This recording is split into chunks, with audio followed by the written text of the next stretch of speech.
know, this life is not perfect. See, Jannah is perfect, but dunya is not created to be perfect. What that means is that there is nothing that is entirely good or entirely, eternally good in this life. But at the same time, and this is a very important principle as well, this life is also not entirely bad either. Why I'm emphasizing that is it is a key component of being able to overcome. The reason why sometimes we fall into despair, the reason why sometimes we fall into despair is because of the way we view things, because of the way we see the same reality. Two people can be looking at the exact same reality and see two very different things. It's that age-old cliche that you can take a glass and it can be you can fill it halfway with water, and you can ask one person and one person will say that it is half empty, while another will say it is half full. But you see, the way in which we see our reality is extremely important in terms of how we respond to that reality. And that's why I want to emphasize this very important principle, which is that although this life is not perfectly good, it isn't perfectly bad either. No matter how hard someone's life is, no matter how much they lose, no matter how much they struggle, they also have some ease in their life. They also have goodness in their life. No one, no matter how hard they have it, live with only hardship and no ease. It's just the design of Allah subhanahu wa ta'ala that He gives us both. And not only does He give us both, but Allah subhanahu wa ta'ala says, Inna ma'al usri yusra. And what that means is that along with the difficulty, and difficulty in this ayah is singular, along with the singular difficulty is plural, many eases, yusra. And this idea is very important because often people believe that things are either going to be all good or they're going to be all bad. And when they go through difficulty, they have trouble finding the light within the darkness. And so I want to begin by speaking about the fact that there is always light, even within the darkness. Just now we're in a rather dark room. The lights are very, very low, the ceiling lights. But there's also a lot of light as well. And so a person can choose what they focus on. And I cannot emphasize enough that who you are and what surrounds you has everything to do with what you choose to focus on. And this is something that has been shown again and again in studies, that it is our focus that determines our world, essentially, our reality. And I'm going to explain what I mean. Allah subhanahu wa ta'ala says, He teaches us a very, very fundamental principle. He says, وَلَئِن شَكَرْتُمْ لَأَزِيدَنَّكُمْ. That if you are thankful, if you are grateful, I will increase you. And what's so powerful about this is that what Allah is showing us is that if you and I choose to focus on what we have, rather than focusing on what we don't have, what we have will increase. And when I say what we have will increase, not only will we be given more of these good blessings, but psychologically those blessings grow in our minds. In our minds we feel full. We feel contented when we choose to focus on the things that we have. When we choose to focus on the light, when we choose to focus on positivity, it actually grows within us and we become filled with it. But see, there's another dangerous tendency that we have. We have this tendency as human beings, and we have this tendency as a community. And that is that we like to complain. We like to complain about how bad it is. We like to complain about the things that are going wrong. Now, one thing I warn you against is this. I believe very, very strongly that we have taken two extremes in how we deal with difficulty. We've taken two extremes in how we deal with pain and hardship. And when something wounds us or something harms us or hurts us, we've taken two extremes. One extreme is the extreme of suppression. We have a lot of cultures, especially, which teach suppression. Suppression of emotion, suppression of pain.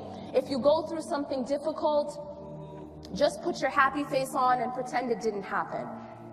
That if you have a wound, whether it's from your childhood or from your past, that the way to deal with it is to just suppress it and to cover it up, and definitely don't let the world know that you're imperfect. And that's actually a very, very, very dangerous trend, because what that's like is like a person who gets shot, and what they do with their gunshot wound is they cover it with a Band-Aid. When you cover a gunshot wound with a Band-Aid, what happens to it? Well, you might say time heals all wounds, but what's going to happen to your gunshot wound? It's going to actually become worse. It's going to get infected, and pretending that it's not there doesn't make it go away, and it doesn't heal it. And time will not heal that wound because it was not cleaned. It was not actually treated, and therefore time is not going to heal a wound that's never treated or addressed. You have to address the wound, and then you can talk about healing. So there's this extreme of just suppression, pretend you're perfect, pretend everything is perfect, put your mask on, and there's a very, very strong push in our culture to be perfect. Have perfect skin. That's why we have so many filters, alhamdulillah. Have a perfect body. That's why we have Photoshop, alhamdulillah. Have a perfect life, perfect children, perfect spouse. Everything has to be perfect. And if it isn't perfect, put a filter both physically and metaphorically to make it look perfect, right? And we have this all over our social media. People photoshopping their lives to make it look what it is not, because there's so much pressure to be perfect. Nobody wants to see your flaws. Nobody wants to see that. No one wants to know that you have wrinkles or stretch marks. No one wants to know that you don't have perfect skin, or you don't have a perfect life or a perfect figure. And there's so much pressure, and this is actually causing a lot of a lot of depression and a lot of anxiety. All this pressure to compete and to be perfect. It's very, very dangerous, in fact. And spiritually, it's very dangerous because it turns us into fake people. And when we become fake people, a fake person cannot connect to their creator. If you're fake, you can't connect to Allah. You have to be real to be able to connect to your creator. You can't put a mask on and think you're going to connect to the one who made you. So actually, it's very dangerous, both socially but also spiritually. It's very dangerous to put on this mask and become fake. But see, we have another extreme on the other end in dealing with wounds and in dealing with pain and struggle and hardship. And that is what I'll call coddling your wounds. This is like a person who has a wound, and alhamdulillah, they have dealt with it, and alhamdulillah, it has healed, but they keep picking the scab. Now, what is this like? This is a person who becomes stuck in their past.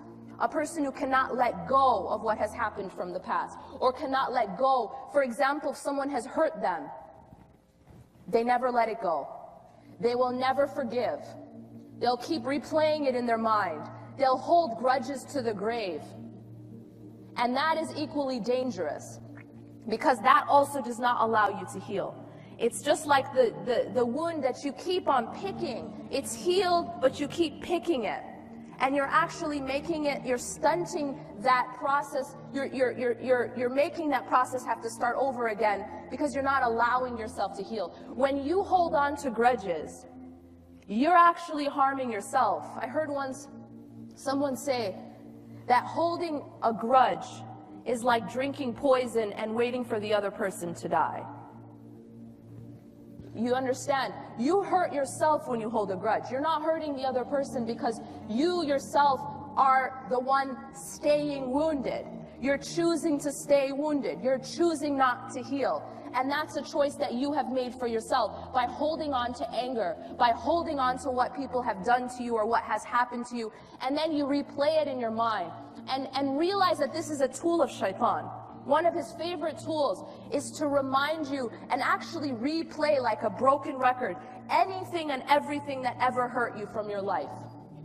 And the reason why he does this is he knows that if you get stuck in your past, you won't be able to move to your future. You just get stuck. And when you get stuck in pain, you can't move on. It's like a person who's driving, and we have a couple, mirrors in the car, right? When you're driving. You have the front where you're looking forward, but then you have the rear view mirror. And the rear view mirror has a very specific function. The rear view mirror is supposed to be something that you look at to give you an idea of what's behind you. But it's not intended. Let me ask you this. If when you're driving, you stay too long looking at the rear view mirror, you understand? So instead of looking forward, you just get fixated on the mirror, the rear view mirror. You get fixated on what's behind you. What's going to happen? You crash. Why do you crash? You crash because you're not looking forward. But the mirror is there, but the mirror is not intended for you to be fixated on. The rear view mirror is only supposed to be for your reference, for you to reference what's behind you and then move forward and look back forward, because forward is where you're moving. But people do this in their lives. They get stuck on the rear view mirror. They get stuck on their past. They get so stuck in whatever has passed them, whatever is behind them, that they crash because they're not looking forward and they're not actually able to move forward. So this is a very, very well practiced tool of the shaitan, is to make you stuck on what is behind you. And there's many ways in which he does this. Many ways. One is by keeping you angry at whatever happened. Keeping you holding a grudge. Keeping you holding on to that anger. Someone hurt me. So-and-so did this to my family. This person didn't, whatever it was that they did to you. Sometimes he might try to keep you angry at Allah subhanahu wa ta'ala. A'udhu billah. Oh, look what Allah did to you. Right? This is the worst kind. Look what Allah did to you. Look what Allah took from you. You didn't deserve that. That wasn't fair. This is the type of poisonous waswasa that he will put. And when you start to when you start to allow that and it grows within you, it's like poison. So it will replay these things in order to keep you internally very negative. And when you're internally negative, it's like poison going through your veins. You won't be able to move forward. So what's the solution? I've talked about two extremes. I've talked about the first, which is the suppression, the fake attitude, right? The I'm perfect, let me put a band-aid on all my problems and not actually deal with them. As we said, that's not going to solve anything. You can't put a band-aid on a gunshot wound and expect it to heal. It's in fact going to get infected, and you're going to end up having to amputate or even die from the infection. The other extreme were those who just stay stuck, who coddle the wounds, who take off the scab, who get fixated on the rear view mirror. And that also is going to make you crash. So then what's the solution? How can we deal with hardship? How can we be genuine and authentic and not fake, but at the same time not get stuck in that quicksand, right? In that mud that doesn't allow us to move forward. And I believe that the answer is this. The answer is that we need to be honest about our reality. We need to be real about our reality. For example, when you walk outside and it's nighttime, it's night. Is it dark at night? Yes, thank you. No one's saying, no, it's not dark. It's actually really light, because that's called denial, right? So if you walk outside and it's dark, it's night. It would be denial to say, actually, the sun is up right just now. So you can step outside when it's night and say, yes, it's dark right now. Yes, I'm in pain right now. Yes, things are hard right now. Yes, Trump is going to be taking office right now. That's true. However, However, the dangerous thing is allowing that darkness to consume you, is allowing that negativity and that fear. Because you see, when we allow fear to own us, we become like slaves. It's just like being chained up. You can't actually move when you allow fear to consume you. So what is the proper way to deal with it? The proper way is to realize and to acknowledge, yes, it's night right now. However, I believe and I know that tomorrow the sun will rise. It is the ability to still have hope. See, it's the death of hope that kills a person. Think about it this way. There's one saying I read, and it says that a person doesn't drown by falling into the water. You only drown by staying there. Make sense? You don't drown because you just got dropped into the water, but you will drown if you stay there. You have to move. You have to be able to move out of that situation and not stay stuck in order to survive. But why I'm saying this is because there's a lot of challenges we are dealing with, both personally and collectively as a community. Obviously, there are hardships. Obviously, these things are real. Obviously, these challenges are real. But I will tell you what will make all the difference. There will be a group of people who are going to focus on the problem. There will be a group of people, there always will be a group of people who will continue to focus on everything that's going wrong. And that's going to be all they talk about, and that's going to be all they read about, and that's going to be all they think about.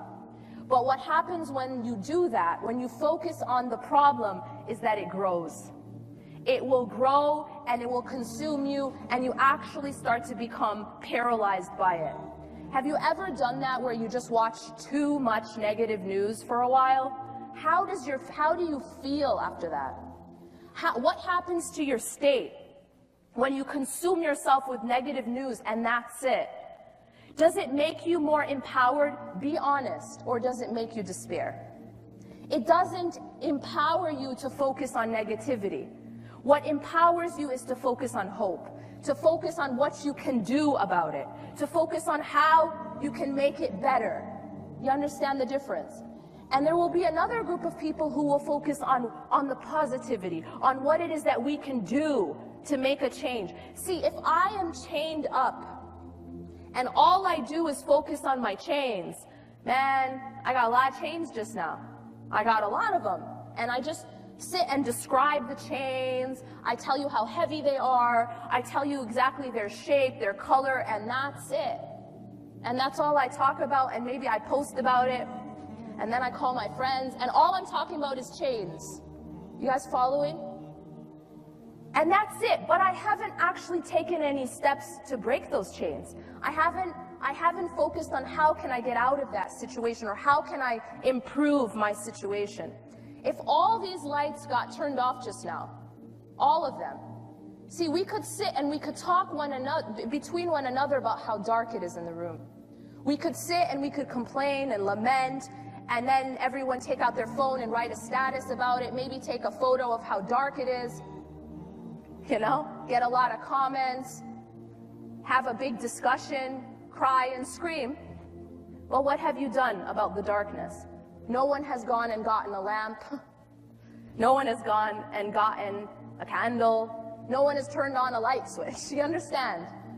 And this is the essential problem. When we get consumed with everything that's going wrong, what happens when you do that is that you haven't actually taken steps to change it. So I warn you and myself against becoming consumed with the negativity.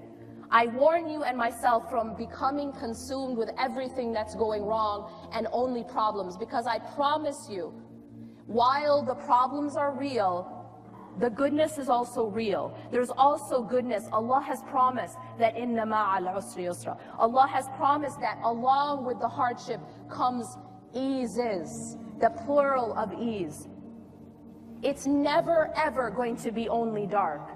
There's always going to be goodness, but it's up to me and it's up to you what it is that we're going to focus on. Whatever you focus on grows. Whatever you focus on grows.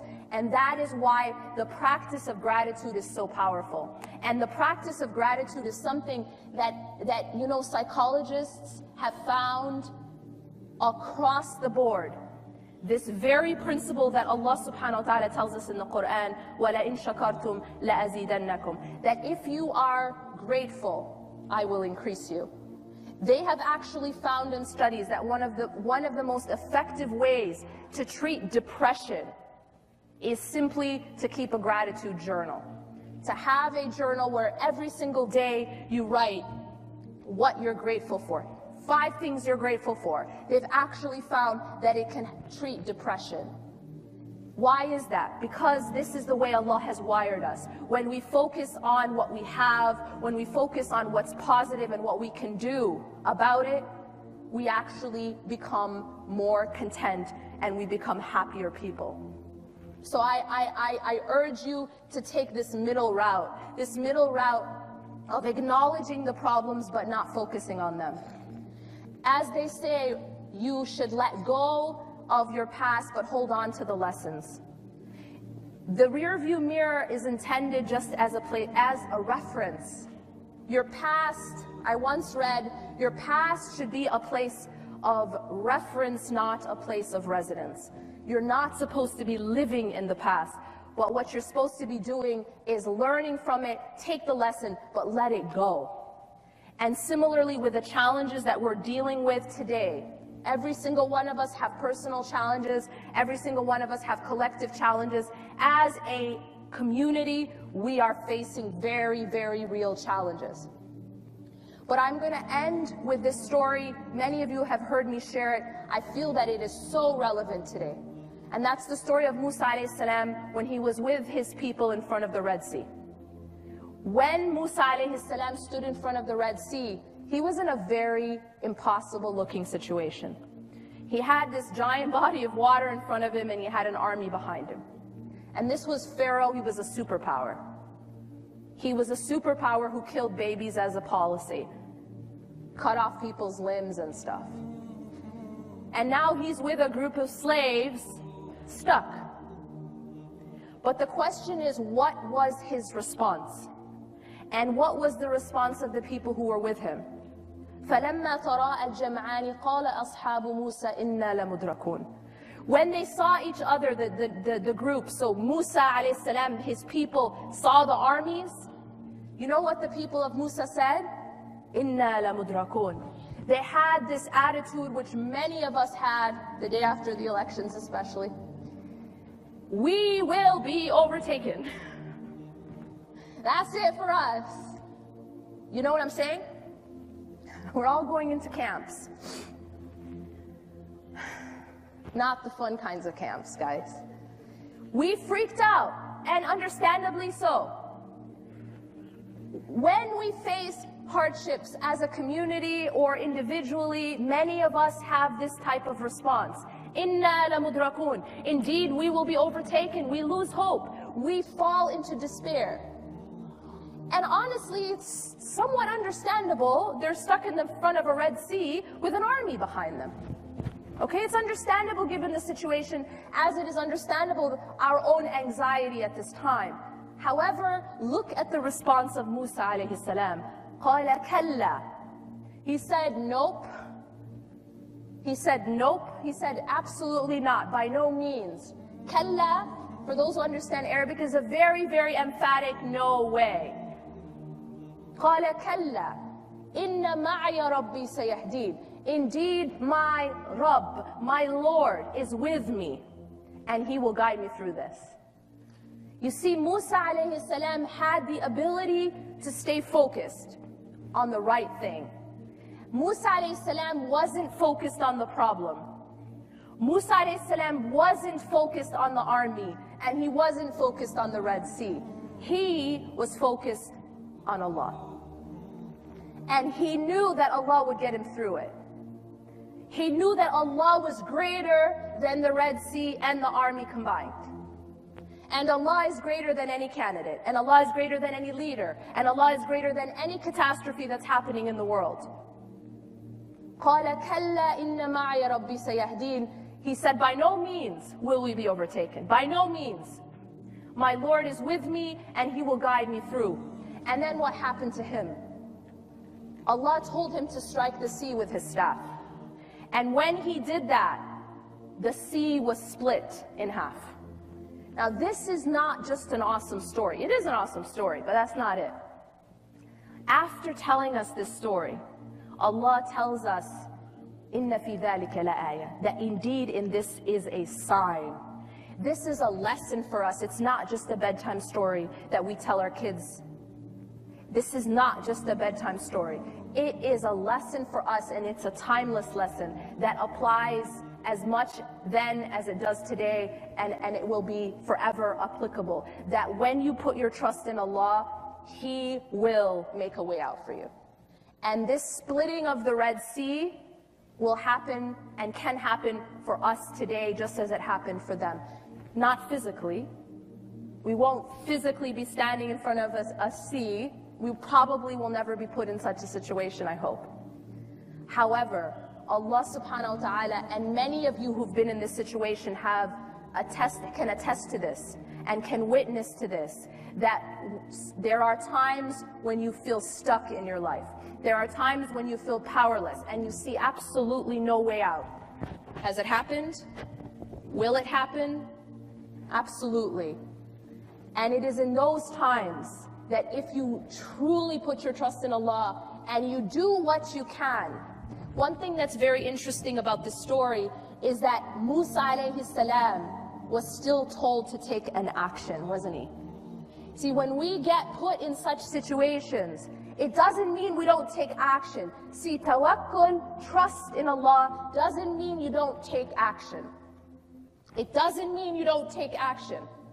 We are taught in our deen this balance between having both at the same time, both tawakkul and action. اعقلها وتوكل. Tie your camel and put your trust in Allah. It doesn't say tie your camel and then put your trust in Allah. It says wa, and this is simultaneous. And so Musa alayhi salam was completely in a state of tawakkul. He said, "Kalla inna ma'a rabbi sayahdin." He is not afraid of being overtaken. He is in a state of tawakkul. And yet still Allah asks him to take an action. And his action was to strike the sea.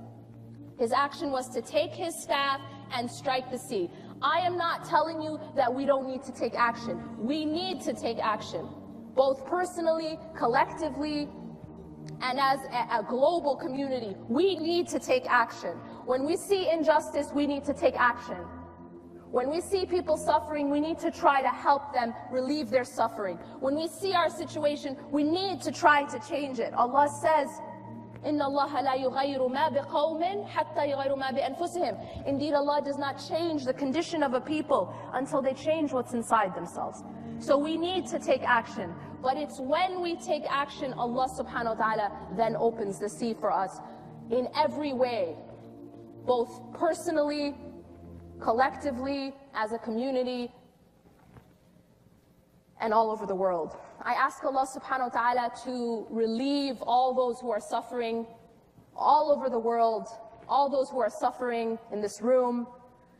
And I ask Allah subhanahu wa ta'ala to enable us to take that action, to change ourselves internally, and for Allah subhanahu wa ta'ala to change our condition externally. أقول قولي هذا واستغفر الله لي ولكم إنه غفور رحيم. سبحانك الله وبحمدك أشهد أن لا إله إلا أنت أستغفرك وأتوب إليك. والسلام عليكم ورحمة الله وبركاته. أشرقت نفسي بنور من فؤادي حينما رددت يا رب العباد وانتشت روحي